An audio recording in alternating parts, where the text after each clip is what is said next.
Y'all already know what it is. So, as y'all can see on the screen, another tough day. Yandy Diaz did not come through. I was not happy with his at bats. He ended up getting some very hittable pitches against the Washington Nationals. Thought it was gonna be a good pick to go against them. Looking at some of his stats and looking at the Washington Nationals, but he was unable to come through, grounded out like literally every single time. Might have had one strikeout and very hittable pitches to pitch versus just making an adjustment as a batter. And the pitcher was throwing him like a curveball every single time, and he grounded out every single time. It was literally just making an adjustment, waiting a little longer, driving the ball to the opposite field, or just waiting back, driving the ball, scoring it up, line drive, base hit, and so forth. In a general sense, it's kind of that simple. But the fact that he made no adjustments, Mike Hill came through again today for me, so I'll show y'all a little bit about that. And it's getting tight, as I mentioned, as August 31st being the last day, meaning like if you add that day onto September to up to September 28th, that would be 29 straight days. So August 31st to September 28th, since September 28th would make the 29th day to have a chance to win it. Since I'm at 0, gotta go perfect from here on out. Gotta go perfect from here on out. So, yeah, let's see here. Yeah, it's interesting that I was thinking about picking Manny today because Manny did not come through yesterday for me at all when I needed him to. But of course, he gets 2 hits today. And I was gonna pick him, but I'm just like, no, I'm not gonna pick him. And then it kind of backfired on me. Got to figure that one out, man. I'm saying like I'm picking these people literally at the wrong time, at the wrong time. Right? Yeah, literally, like I said, had Manny picked him and Markel Garcia again. Since I picked them both yesterday, Markel got a hit, Manny didn't. Had 3 strikeouts yesterday, and I picked them both, and then I changed it, Manny out for Yandy Diaz, and Manny came through today. Oh man, that can be a little bit a little bothersome, but we gonna stick with it, even like I said, through the failures. What game I'm supposed to be looking at? I'm supposed to be looking at the what I say, Washington game. What is that? What's that? Today's third, right? Here we go. He had very hittable pitches. He doesn't bat all that well. I guess he bats like 275 while batting the second 2 hole, but like 3 something in the 3 hole. Um, but let's see. Let's check him out. So let's go to Yandy Diaz first at bat, ground into the double play, right? As you can see, very hittable pitch right there in the zone, like right there in the zone. Curveball, basically right down the middle.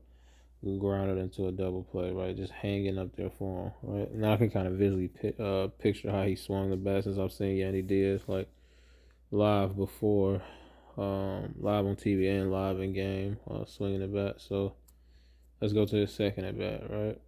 Another curveball, right? Another curveball ground out to second baseman, right? I don't even know how he even hit this to the second baseman. If you think about it, if that ball was that far inside, I mean, my goodness. And then his third at bat. Let's see here. Another grounder, right? Curveball, just fat, right down the middle. Oh my, just hanging there to be just drilled for a home run, double, triple, something. Grounds out sharply to CJ Abrams. We like, come on, man, you got to make some type of adjustment, right? And then his fourth and final at bat, which wasn't against the same pitcher, which wasn't against who was pitching? Irvin, Jake Irvin, I believe. So his fourth and final at bat came in the eighth inning. Another ground out, right? Slaughter grounds out, pulled it to CJ Abrams to first base. Andres Chaparro. So yeah, so that's where we at right now. It's gonna be a little shorter video. The road to 57 got to be perfect from here on out, or look like it's the chance is gonna be over to win it, unless you know the game goes, unless there's like a tie for the division, or like 163rd game, and then they play a bonus game on the 29th. Can't remember if the Beat the Streak would be extended to that day, but shouldn't get to that point. So you have the leader, he'll pick Pena today, and I was thinking about picking Pena. He's just trying to narrow things down. I actually did make a spreadsheet today about certain players that I was gonna pick, and I'll show that a little bit later. But I'm at a time my thought process through that. So as you can see, they took a few days off and then picked Payne today, so they have 45. So, but yeah, if that streak ain't anytime soon for them, they ain't gonna have no time left.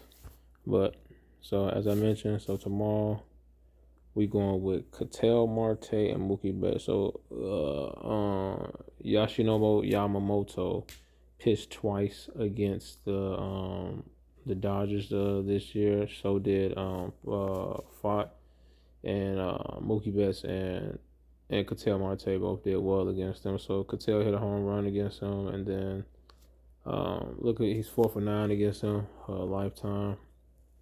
Right. So and then actually Ketel Marte broke up his no hitter. So actually I can go back. I can show you that. So let's see here. So tomorrow's picks.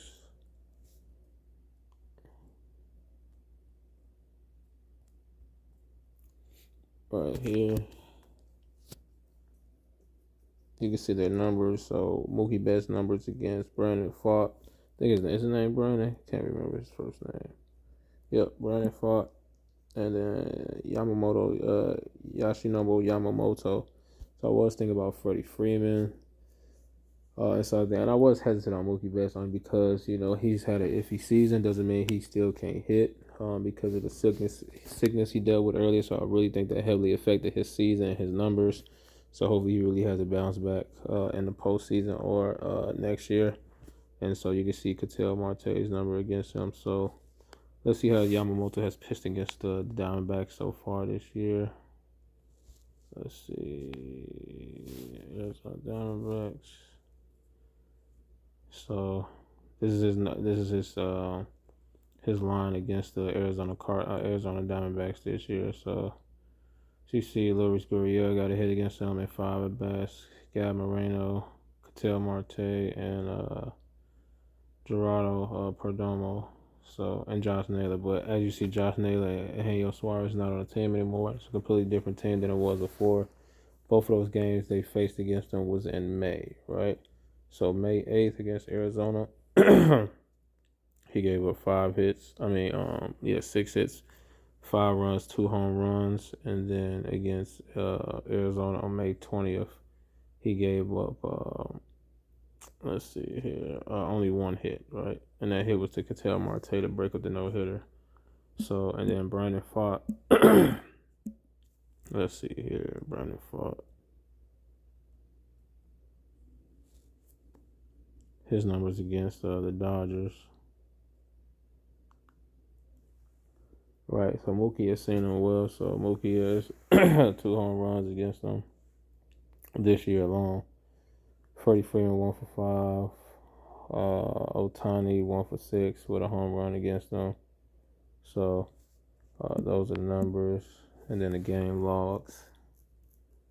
As you can see, let's see, May 8th. When he was at home against the Dodgers, only gave up 4 hits. And then on May 19th against the Dodgers at the Dodger Stadium, gave up 3 hits and then 3 runs. So yeah, so that's some of my thinking behind it because Ketel broke up the no-hitter against him at Dodger Stadium. And then I know he and then Fott hung some breaking balls against Mookie Betts at Dodger Stadium, and he crushed those. So yeah. So those are some of my thoughts besides picking those guys tomorrow. I know Yoshinobu is a good pitcher, and then sometimes Fott does pitch well against the Dodgers, but anybody can give up a hit, and even some of the worst pitchers can have a great game and throw no hitter. So appreciate y'all. Got to be perfect from here on out. Road to 57. Like always, to the next one.